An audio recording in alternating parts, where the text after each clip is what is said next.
You've tried to change before. New habits, new routines, new promises. But a week later, it's gone. You tell yourself you're lazy, but science says otherwise. You're not lazy, you're miswired. Every time you scroll, your brain releases dopamine for doing nothing. That's called dopamine misdirection. Your reward system gets tricked. You're training your brain to feel proud for existing instead of improving. So when it's time to do something real, like study, train, or create, your reward system stays silent. You're not broken. You've just built a pattern of cheap wins. But deep down, there's another version of you. The one who wakes up, stares in the mirror, and knows he could be more. The one who feels guilt, not because he's weak, but because he cares. Guilt isn't a flaw. It's your potential trying to speak. It's your brain saying, I know what I'm capable of. Most people silence that voice. They drown it in noise. Endless scrolling, fake dopamine, and fake happiness. But if you're still listening, that means something. That restlessness you feel, it's not anxiety, it's your compass. Here's what neuroscience knows. Your brain doesn't change through big goals. It changes through tiny wins. Every small promise you keep releases earned dopamine, the real kind. It's called the compounding effect. 2 push-ups, 1 paragraph, 10 minutes of focus. Each small victory rewires your brain's reward system. You're not just training your body, you're rebuilding trust with yourself. And that's where confidence comes from. Not from results, but from self-respect. Because every time you say, I'll do it, and actually do it, you become the kind of person your future self can rely on.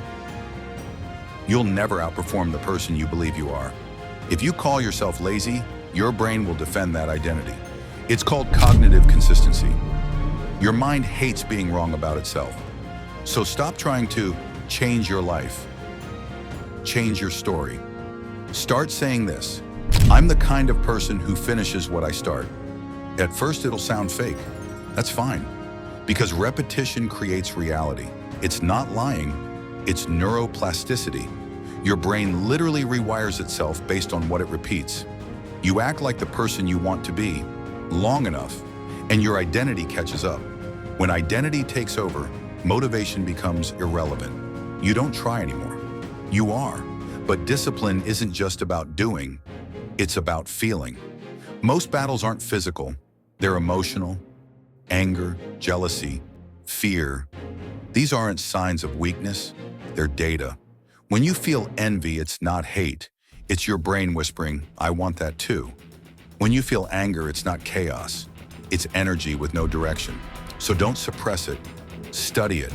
When you're angry, say, I'm feeling anger. Why? You're not judging it, you're observing it. And the moment you observe an emotion, you control it.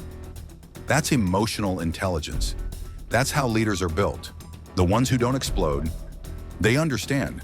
And people follow those who understand themselves. So when you manage your emotions instead of reacting to them, you become someone others respect without saying a word. That's emotional strength. That's leadership. That's what separates men from boys.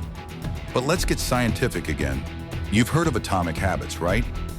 1% better every day makes you 37 times better every year. That's not a quote, that's math. But it works in reverse too. If you get 1% worse each day, if you waste time, scroll endlessly, skip your workout, lie to yourself, you're compounding backward. So pause. Think about your habits. What's automatic for you right now? Scrolling first thing in the morning? Binge eating when stressed? Checking notifications every few minutes? Now ask yourself, if you keep repeating these tiny actions for the next 2 years, where will you be? And is that really where you want to go? Because even the smallest habits shape who you become. And if you don't choose your habits consciously, they'll choose for you. But here's the good news.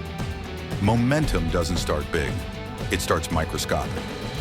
With one decision, so here's yours. When this video ends, do one thing. Just one thing your future self would thank you for. Taking a walk outside, finishing some work you've been procrastinating for a while, Maybe just 5 minutes of deep focus on something that interests you, like drawing. That's how you trigger progress dopamine. The earned kind, not the cheap hit from scrolling. The kind that builds kings. Start small, start now. Because your future isn't built in a single day. It's built in the moments everyone else ignores. If you made it this far, you're already different. Most people quit before they finish. You didn't. And that means your story isn't ending.